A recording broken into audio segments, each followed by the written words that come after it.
Hello guys, ये देखो cold coffee बनने जा रही है। कोल्ड कॉफ़ी बना रहे हैं। ये दूध डाल रहे हैं इसमें।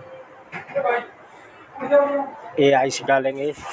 आइस से क्या थोड़ा ठंडा हो जाएगा, बढ़िया फ्लेवर भी बढ़िया अच्छा आता है। उसके बाद देखो इसमें आइसक्रीम डाल रहे हैं। आइसक्रीम डालने के बाद कोल्ड कॉफ़ी, ये कॉफ़ी है। ये देखो कॉफ़ी डाल दी इसमें।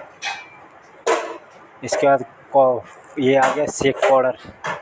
ये शेक पाउडर से ठीक हो जाएगी थोड़ा, और इसमें आपको चीनी डालने की ज़रूरत नहीं पड़ेगी, मीठा होता है रेगुलर।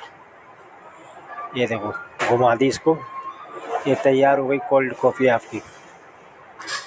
ये देखो आप इस बोतल में चॉकलेट सिरप लगा रहे हैं। ये देखो सिरप लग गई है इसमें। ये कोल्ड कॉफ़ी इसमें डालेंगे आप। ये लो कोल्ड कॉफ़ी तैयार है आपकी। कोल्ड कॉफ़ी भर चुकी है। ये लो देखो गाइस, ये कोल्ड कॉफ़ी तैयार है आपकी, बन गई रेडी कोल्ड कॉफ़ी।